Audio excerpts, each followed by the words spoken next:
Welcome to Shades of Brown. This highlights on the many issues affecting Africans and people of African descent. I'm your host, Ramato Adao-Chikliye. Hi guys, I'm Ramat and I'm wearing something I've had for a very long time. Close to 7 years, I guess. It's my all-time favorite top. I wear it when I'm comfortable, I wear it when I want to reflect. I love it because it just defines me. And I'm not wearing makeup. My hair is crazy, and I'm doing it because I'm going to be talking about something I have titled "My Body, Your Problems." So recently, I put on a lot of weight, or better put, I've become quite fat. Do not be deceived. This is hiding a really nice tummy. Anyway, I know this because most of my clothes are so small now that I have to get new wardrobe. When I say most, I mean my pants. Now, get your mind out of the gutter. I mean my trousers, yes, my skirts and certain dresses. I've always bought bigger clothes because I don't like clingy clothes, and I'm the type of girl who would wear something I like for years and years until it becomes threadbare and begs to be thrown away. When I'm slim, and by slim I mean my lowest weight of 62 kg, my clothes are like baggy dresses, which I'm happy with. And when I'm at my full weight of 70 or thereabout, they're a bit snug but not so tight that they show all my curves, whether they are real or imagined anyway. But this changed recently. I weigh 84 kg now. My new weight is centered around my derriere, and trust me, I am blushing when I'm saying this, but I'm going to say it. My new weight is centered around my derriere and my thighs. And though I'm never one who is bothered much by my weight, I'm ecstatic about my new body. Growing up, I used to be as straight as a ruler. I've always wanted to be curvy, hoping that one day I'll wake up with Toolsy's body. For the past few weeks, I've been enjoying how my new curves fit into my clothes, though I need new stuff. Emphasis on the word need. What I haven't been enjoying is the stares. Though I'm a confident woman, I'm not comfortable with men staring at me. Okay, I'll stop lying. I hate men staring at me. It gets me annoyed when men stare, especially when I see the lascivious or leery looks in their eyes. I guess people will stare anyway, so when I see anyone staring, I put on my mean mug, which 99% of the time gets the man to look away. Anyway, worse than the starers are the people who constantly feel the need to tell me that I'm fat. I get this every day. Some people are subtle and will just go, Ramat, you've put on weight, your trip home must have been very good. Because I actually went home and that was when I put on this weight. And I'll reply by telling them, I've gone back to my original weight. Others will see me from afar and be like, oh my God, Ramat, you are so fat. And in my head, I'll be like, and you're so dumb. But outwardly, I'll just smile and say, yes, I am, and I'm happy with my body. They have this reaction because they've only seen a slim me. Again, I must say I am big boned and can never be DJ slim. Since I came to Yola, my weight hovered between 62 and 65. The camp played a role in that and all of that. So the extra 20 kg is freaking them out. The people I mentioned above are not the ones this vlog is for. There's a special class that walks up to me and says, Ramat, you are too fat. You better start doing some exercise and stop eating too much food. When I hear something like this, my ratchet side begs me to take off my earrings and pull up my sleeves. I'm no fighter, but I've been tempted so many times that my mind needs anger management. I better do exercise. I must stop eating too much food. I'm like, nigga, is you cray? You done lost your mind? Did you smoke some cheap weed? I usually smile and tell them that their opinion about my body is of no importance to me. Somehow, that riles them up and they start huffing and puffing. Imagine the nerve. I got into it one day with a guy who was angry that I told him I loved my body the way it is. He went ham. Ramat, this is not good, oh. You are finer when you are slimmer. You better go and lose that weight. In fact, I will come to your house so that we can start jogging. You're too fat now. Before I proceed, I want to explain my relationship with this guy. He's a colleague whom I just say hello, hi to. We are not friends. We don't work in the same unit. He knows nothing about me, and the same applies to me. So to continue, I smiled and said, First, I love my body the way it is. Second, my weight is in no way your concern. And finally, I may be finer when I'm slim, but you're wiser when you're quiet. Maybe you should shut up more. I did this and I smiled and batted my eyes. The guy was quiet for some seconds and then he walked away.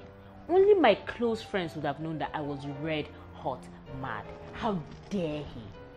It reminded me of a time when a core member also assigned to my place of primary assignment had a problem with my eyebrows. I always say that my eyebrows are perfect and I will never shape or shave them. This girl wanted me to shape them. I said no. She pressed. I said no again. She kept pressing for weeks. I remained adamant. One day, when a tricycle and she was sitting directly opposite me, when I couldn't stand the scrutiny anymore, I asked her why she was staring at me. She frowned and said, and this is a literal quote, "Ramat, I've been asking you to shape your eyebrows and you have refused. Can't you see how bushy it is? In fact, let me tell you, I'm very irritated with them and I cannot stand them. You are a fine girl, but with those eyebrows, you look irritating." I was shocked. I was so shocked my sarcastic mask didn't come up for a few seconds. When it finally did, it was too late to make a worthwhile rebuttal. I looked away and had tears come to my eyes. I'm not a crying person, but I was so hurt that day. True to her words, she stopped speaking to me until we finished service, and all because I wouldn't shape my eyebrows. There's a plus-size girl in my office who gets all sorts of flack when she's eating. People ask her questions like, "Are you not tired of eating? Are you not too fat to be eating that plate of rice or drinking that Fura de Nuno? How many years they used to sew that shirt?" She keeps breaking down and crying and I keep going to bat for her. I called her one day and I told her to woman up, to stop crying, to eat her meals, to wear her clothes and to look good. There's also another colleague who is slim but spends almost all his pay on food. He's quite frankly a glutton, but no one brings him to book because he's slim. They want my girl to stop eating because she's plus-sized. No one cares that she's a direct victim of the Boko Haram insurgency, having watched her father killed by the insurgents, or that she's only doing the job to send herself to school. All they see is a fat girl. In school, everyone felt it was okay to call my best friend that black Yoruba girl. It started when we were in SS1 and our mathematics teacher called her that in class. I remember that day clearly. I remember the uproar of mocking laughter when he said that, the way she hung her head, the fierce angry look on my face and the muffled laughter when the teacher brought the class back to order.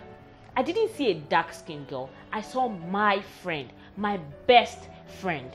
Many people wanted her to bleach her skin so she could be more acceptable to them. Many people even bought her creams. If she isn't such a confident person, she would have caved. Today, she's a pilot, the first female pilot from her state, and right now, the only female pilot with her airline.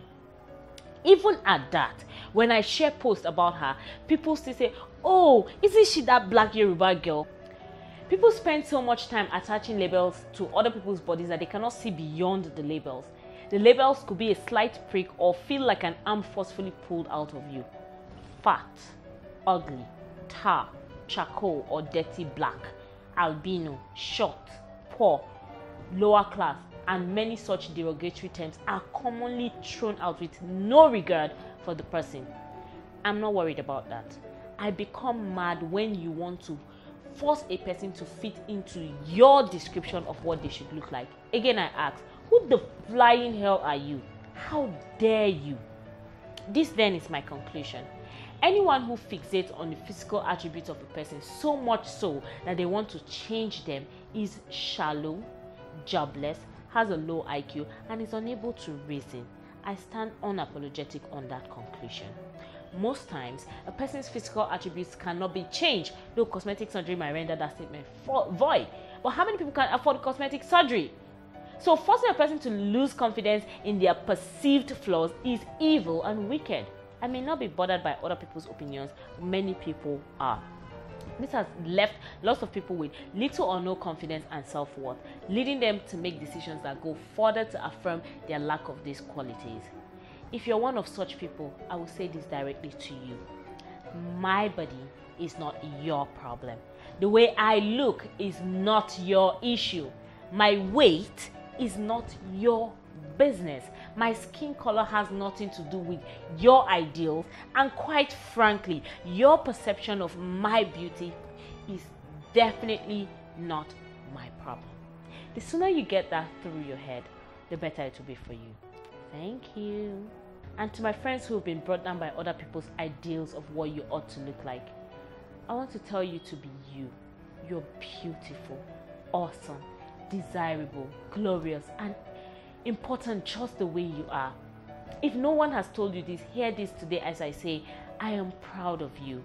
If you must change anything about your life, make yourself more refined, more intelligent, more giving, more eager to help others, more willing to solve society and life's problems, and better still, learn how to be more pleasing to your Creator, the only one whose opinion really matters.